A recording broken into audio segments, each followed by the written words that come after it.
ನೋಡಿ ವೀಕ್ಷಕರೇ, ಸರ್ಕಾರ ಪ್ರತಿಯೊಂದು ಗೃಹಲಕ್ಷ್ಮಿ ಯೋಜನೆಯ ಫಲಾನುಭವಿಗಳಿಗೆ 3 ತಿಂಗಳ 6,000 ಹಣನ ಒಟ್ಟಿಗೆ ಜಮಾ ಮಾಡುವುದಾಗಿ ಭರ್ಜರಿ ಗುಡ್ಡಿಸ್ನ ಕೊಟ್ಟಿದ್ದು, ಫಲಾನುಭವಿಗಳಿಗೆ ಈಗಾಗಲೇ ಹಣ ಜಮಾ ಆಗೋದಕ್ಕೆ ಶುರುವಾಗಿದೆ. ಆದರೆ 2ರಿಂದ 3 ಲಕ್ಷಕ್ಕಿಂತ ಅಧಿಕ ಮಹಿಳೆಯರಿಗೆ ಇನ್ನು ಮುಂದೆ ಗೃಹಲಕ್ಷ್ಮಿ ಹಣ ಕ್ಯಾನ್ಸಲ್ ಆಗಿದೆ. ನಿಮ್ಮ ಬ್ಯಾಂಕ್ ಖಾತೆಗೆ ನೀವು ಹಣ ಪಡ್ಕೋಬೇಕು ಅಂದರೆ ಆದಷ್ಟು ಬೇಗ ಗೃಹಲಕ್ಷ್ಮಿಗೆ ಮರು ಅರ್ಜಿನ ಕಡ್ಡಾಯವಾಗಿ ಹಾಕಬೇಕು ಮತ್ತು ಸರ್ಕಾರ ಜಾರಿಗೆ ತಂದಿರುವ ನಿಯಮಗಳನ್ನ ಪಾಲಿಸಬೇಕು. ಅದೇ ರೀತಿ ಸರ್ಕಾರದಿಂದ ಪ್ರತಿ ಫಲಾನುಭವಿಗಳಿಗೆ ನಾಳೆ ಭಾನುವಾರ ಮೇ 3ರಂದು 27 ಜಿಲ್ಲೆಗಳಿಗೆ 3 ಹಂತಗಳಲ್ಲಿ ಈ ಗೃಹಲಕ್ಷ್ಮಿ ಯೋಜನೆಯ 6,000 ಹಣ ಜಮಾ ಆಗ್ತಾ ಇದೆ. ರೇಷನ್ ಕಾರ್ಡ್ ದಾರರಿಗೂ ಕೂಡ ಸರ್ಕಾರ ಸಾಕಷ್ಟು ಭರ್ಜರಿ ಗುಡ್ಡಿಸ್ನ ಕೊಟ್ಟಿದೆ ಮತ್ತು ಹೊಸ ರೇಷನ್ ಕಾರ್ಡ್ಗೆ ಅರ್ಜಿ ಕೂಡ ಸ್ವೀಕಾರ ಮಾಡ್ತಾ ಇದೆ. ಹಾಗಾದ್ರೆ ಬನ್ನಿ ಸರ್ಕಾರ ಕೊಟ್ಟಿರುವ ಮಾಹಿತಿ ಏನು ಅಂತ ತಿಳ್ಕೊಳ್ಳೋಣ. ಅದಕ್ಕಿಂತ ಮೊದಲು ನೋಡಿ ವೀಕ್ಷಕರೇ, ನೀವೇನಾದ್ರೂ ಇನ್ನೂ ಕೂಡ ನನ್ನ ಚಾನಲ್ನ ಸಬ್ಸ್ಕ್ರೈಬ್ ಆಗಿಲ್ಲ ಅಂದರೆ ದಯವಿಟ್ಟು ಪ್ರತಿಯೊಬ್ಬರು ಚಾನಲ್ನ ಸಬ್ಸ್ಕ್ರೈಬ್ ಮಾಡ್ಕೊಳ್ಳಿ, ಹಾಗೆ ವಿಡಿಯೋಗೆ ಒಂದು ಲೈಕ್ನ ಕೊಡಿ. ಹೌದು ವೀಕ್ಷಕರೇ, ಸರ್ಕಾರ ಪ್ರತಿಯೊಂದು ಗೃಹಲಕ್ಷ್ಮಿ ಯೋಜನೆಯ ಫಲಾನುಭವಿಗಳಿಗೆ 3 ತಿಂಗಳ ಗೃಹಲಕ್ಷ್ಮಿ ಯೋಜನೆಯ ಒಟ್ಟು 6,000 ಹಣನ ನಿಮ್ಮ ಬ್ಯಾಂಕ್ ಖಾತೆಗೆ ಜಮಾ ಮಾಡುವುದಾಗಿ ಭರ್ಜರಿ ಗುಡ್ಡಿಸ್ನ ಕೊಟ್ಟಿದೆ. ನಿಮ್ಮ ಬ್ಯಾಂಕ್ ಖಾತೆಗೆ ಸರ್ಕಾರದಿಂದ ಏಪ್ರಿಲ್ ತಿಂಗಳ 30ನೇ ಕಂತು, ಮಾರ್ಚ್ ತಿಂಗಳ 29ನೇ ಕಂತು ಹಾಗೂ ಫೆಬ್ರವರಿ ತಿಂಗಳ 28ನೇ ಕಂತು, ಈ 3 ತಿಂಗಳ ಒಟ್ಟು 6,000 ಹಣನ ಫಲಾನುಭವಿಗಳಿಗೆ ಜಮಾ ಮಾಡುವುದಾಗಿ ಸರ್ಕಾರ ಪ್ರತಿಯೊಬ್ಬರಿಗೂ ಸಿಹಿ ಸುದ್ದಿನ ಕೊಟ್ಟಿದೆ. ಆದರೆ ಸುಮಾರು 2ರಿಂದ 3 ಲಕ್ಷಕ್ಕಿಂತ ಅಧಿಕ ಮಹಿಳೆಯರಿಗೆ ಇನ್ನು ಮುಂದೆ ಗೃಹಲಕ್ಷ್ಮಿ ಹಣ ಬರ್ತಾ ಇಲ್ಲ. ನೀವು ಕೂಡ ಹಣ ಪಡಿಬೇಕು ಅಂದರೆ ಆದಷ್ಟು ಬೇಗ ಗೃಹಲಕ್ಷ್ಮಿಗೆ ಮರು ಅರ್ಜಿನ ಕಡ್ಡಾಯವಾಗಿ ಹಾಕಬೇಕು. ಯಾರೆಲ್ಲ ಮರು ಅರ್ಜಿ ಹಾಕ್ತೀರಾ ಅಂತಹ ಫಲಾನುಭವಿಗಳಿಗೆ ಮಾತ್ರ ಸರ್ಕಾರ ಗೃಹಲಕ್ಷ್ಮಿ ಹಣನ ಜಮಾ ಮಾಡೋದು ಮತ್ತು ಗೃಹಲಕ್ಷ್ಮಿಗೆ ಕೆಲವು ನಿಯಮಗಳನ್ನ ಸರ್ಕಾರ ಜಾರಿಗೆ ತಂದಿದೆ. ಹಾಗಾದರೆ ಸರ್ಕಾರ ಯಾವ ಕಾರಣಕ್ಕೆ ಈ ರೀತಿಯ ಬದಲಾವಣೆಗಳನ್ನ ಜಾರಿಗೆ ತಂದಿದೆ ಅಂತ ಕೂಡ ತಿಳಿಸ್ಕೊಡ್ತಾ ಇದ್ದೀನಿ.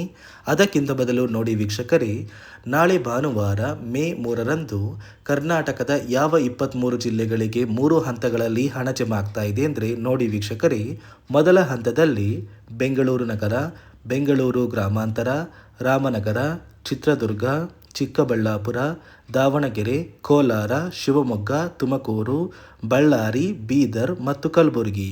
2ನೆಯ ಹಂತದಲ್ಲಿ ಚಾಮರಾಜನಗರ, ಚಿಕ್ಕಮಗಳೂರು, ದಕ್ಷಿಣ ಕನ್ನಡ, ಹಾಸನ, ಕೊಡಗು, ಮಂಡ್ಯ, ಮೈಸೂರು, ಉಡುಪಿ, ಕೊಪ್ಪಳ ಮತ್ತು ರಾಯಚೂರು. ಅದೇ ರೀತಿ 3ನೆಯ ಹಂತದಲ್ಲಿ ಬಾಗಲಕೋಟೆ, ಬೆಳಗಾವಿ, ವಿಜಯಪುರ, ಧಾರವಾಡ, ಗದಗ, ಹಾವೇರಿ, ಉತ್ತರ ಕನ್ನಡ, ಯಾದಗಿರಿ ಮತ್ತು ವಿಜಯನಗರ. ಈ 3 ಹಂತಗಳಲ್ಲಿ ಪ್ರತಿಯೊಂದು ಜಿಲ್ಲೆಗಳ ಫಲಾನುಭವಿಗಳಿಗೆ ಸರ್ಕಾರ ಒಟ್ಟು 3 ತಿಂಗಳ ಗೃಹಲಕ್ಷ್ಮಿ ಯೋಜನೆಯ 6,000 ಹಣನ ಜಮಾ ಮಾಡ್ತಾ ಇದೆ.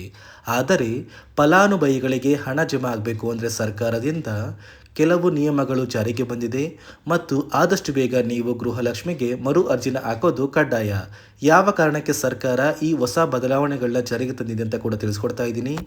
ನಿಮ್ಮ ಬ್ಯಾಂಕ್ ಖಾತೆಗೆ ಹಣ ಜಮಾ ಆಗಬೇಕು ಅಂದರೆ ಈ ಮೇ ತಿಂಗಳಲ್ಲಿ ನೀವು ಒಂದು ಮುಖ್ಯವಾದ ಕೆಲಸನ ಮಾಡಬೇಕಾಗುತ್ತೆ. ಆ ಒಂದು ಕೆಲಸ ಏನು ಅಂದರೆ ಗೃಹಲಕ್ಷ್ಮಿಗೆ ಮರು ಅರ್ಜಿನ ಹಾಕೋದು ಕಡ್ಡಾಯವಾಗಿದೆ.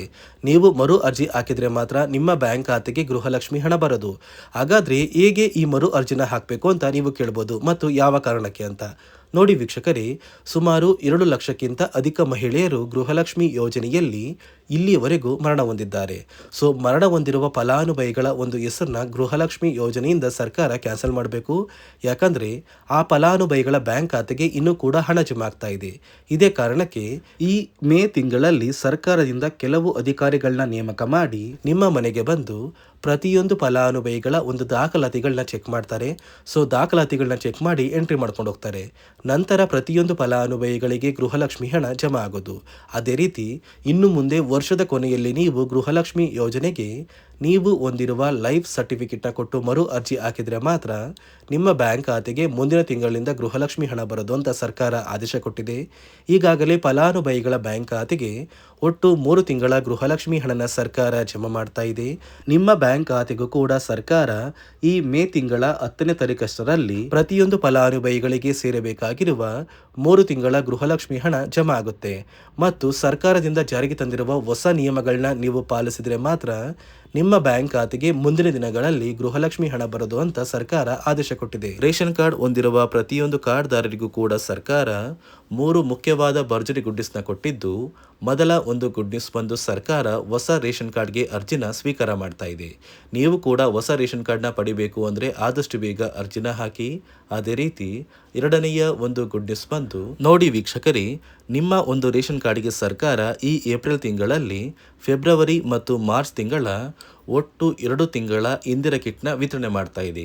5 ರೀತಿಯ ಆಹಾರ ಪದಾರ್ಥಗಳು ಇರುವಂತಹ 10 ಆಹಾರ ಪದಾರ್ಥಗಳನ್ನ ಸರ್ಕಾರ ಈ ಏಪ್ರಿಲ್ ತಿಂಗಳಲ್ಲಿ ಪ್ರತಿಯೊಂದು ರೇಷನ್ ಕಾರ್ಡ್ದಾರರಿಗೆ ಕೊಡ್ತಾ ಇದ್ದು, ಪ್ರತಿಯೊಬ್ಬರಿಗೂ ಆದಷ್ಟು ಬೇಗ ಈ ಒಂದು ಸೌಲಭ್ಯ ಸಿಗ್ತಾ ಇದೆ. ಅದೇ ರೀತಿ ಮೂರನೆಯ ಒಂದು ಗುಡ್ ನ್ಯೂಸ್ ಬಂದು, ಇನ್ನು ಮುಂದೆ ನೀವು ಉಚಿತ ಅಕ್ಕಿ ಪಡಿಬೇಕು ಅಂದರೆ ಆ ಒಂದು ಬಯೋಮೆಟ್ರಿಕ್ ಮಷಿನ್ ಮೇಲೆ ಬೆರಳಿಡುವಂತಹ ಅವಶ್ಯಕತೆ ಇಲ್ಲ. ಯಾಕಂದರೆ ಇದೀಗ ಸರ್ಕಾರ ನಿಮ್ಮ ಒಂದು ಬೆರಳು ಆ ಒಂದು ಮಷಿನಲ್ಲಿ ಎಂಟ್ರಿ ಆಗಿಲ್ಲ ಅಂದರೂ ಕೂಡ ಆ ಒಂದು ಅಧಿಕಾರಿಗಳು ಪುಸ್ತಕದಲ್ಲಿ ನಿಮ್ಮ ಒಂದು ಹೆಸರನ್ನ ಬರ್ಕೊಂಡು ನಿಮ್ಮ ಕಾರ್ಡಿಗೆ ಅಕ್ಕಿನ ಕೊಡಬೇಕು ಅಂತ ಸರ್ಕಾರ ಆದೇಶ ಕೊಟ್ಟಿದ್ದು, ಈ 3 ಗುಡ್ ನ್ಯೂಸ್ನ ಪ್ರತಿಯೊಂದು ಫಲಾನುಭವಿಗಳಿಗೆ ಸರ್ಕಾರ ಕೊಡ್ತಾ ಇದೆ. ಇದರ ಜೊತೆಗೆ ನಿಮ್ಮ ಬ್ಯಾಂಕ್ ಖಾತೆಗೆ ಗೃಹಲಕ್ಷ್ಮಿ ಯೋಜನೆಯ ಹಣ ಇನ್ನು ಮುಂದೆ ಬರಬೇಕು ಅಂದರೆ 5 ರೀತಿಯ ಹೊಸ ನಿಯಮಗಳನ್ನ ನೀವು ಪಾಲಿಸಬೇಕು ಅಂತ ಸರ್ಕಾರ ಆದೇಶ ಕೊಟ್ಟಿದೆ. ಅದೇ ರೀತಿ ನೋಡಿ ಸ್ನೇಹಿತರೆ, ಈ ಬಾರಿ ಸುಮಾರು 1 ಲಕ್ಷಕ್ಕಿಂತ ಅಧಿಕ ಫಲಾನುಭವಿಗಳ ಬ್ಯಾಂಕ್ ಖಾತೆಗೆ ಸರ್ಕಾರ ಗೃಹಲಕ್ಷ್ಮಿ ಯೋಜನೆಯ ಹಣನ ಜಮಾ ಮಾಡ್ತಾ ಇಲ್ಲ. ಕಾರಣ ಏನು ಅಂದರೆ, ನಿಮ್ಮ ಬ್ಯಾಂಕ್ ಖಾತೆಗೆ ಡೆಬಿಟ್ ಮೂಲಕ ಹಣ ಜಮಾ ಮಾಡುವಂತಹ ಸಂದರ್ಭದಲ್ಲಿ ಸರ್ಕಾರ ಸಾಕಷ್ಟು ಫಲಾನುಭವಿಗಳ ಒಂದು ಬ್ಯಾಂಕ್ ಖಾತೆಗೆ ಹಣ ಜಮಾ ಮಾಡೋದನ್ನು ಕ್ಯಾನ್ಸಲ್ ಮಾಡಿದೆ.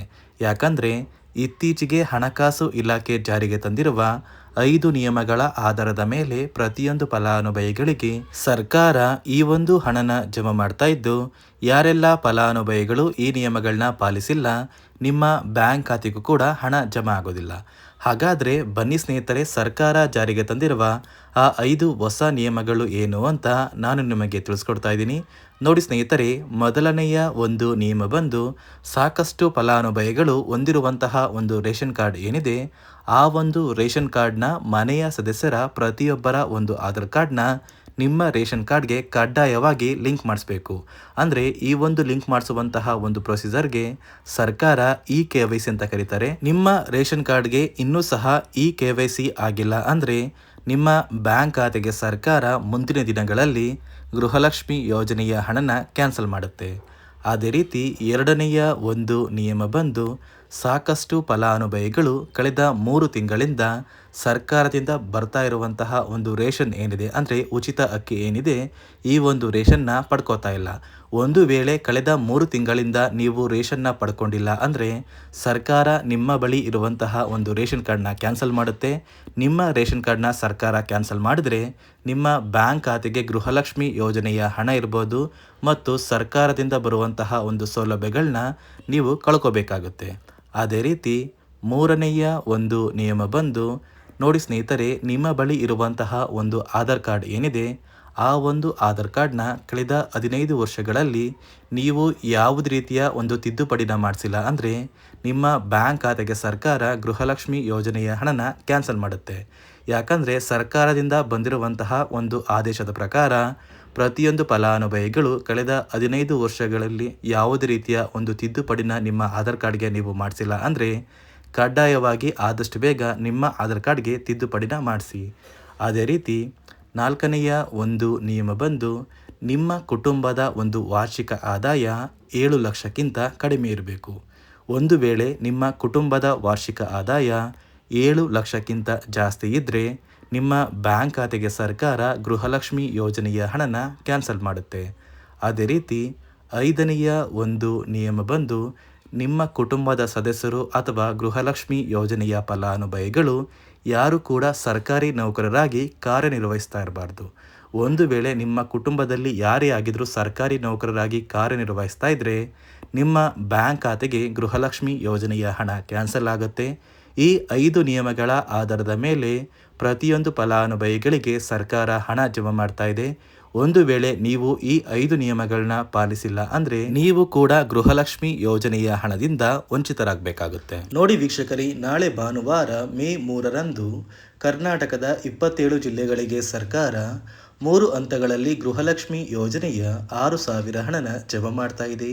ಅದೇ ರೀತಿ ಸರ್ಕಾರದಿಂದ ರೇಷನ್ ಕಾರ್ಡ್ದಾರರಿಗೂ ಕೂಡ 3 ಗುಡ್ಡಿಸ್ನ ಕೊಟ್ಟಿದೆ ಮತ್ತು ಸರ್ಕಾರದಿಂದ ಹೊಸ ರೇಷನ್ ಕಾರ್ಡ್ಗೆ ಅರ್ಜಿ ಕೂಡ ಸ್ವೀಕಾರ ಮಾಡ್ತಾ ಇದೆ ಅಂತ ಹೇಳ್ತಾ, ಇದಿಷ್ಟು ಸರ್ಕಾರದಿಂದ ಬಂದಿರುವ ಹೊಸ ಮಾಹಿತಿಯಾಗಿದೆ.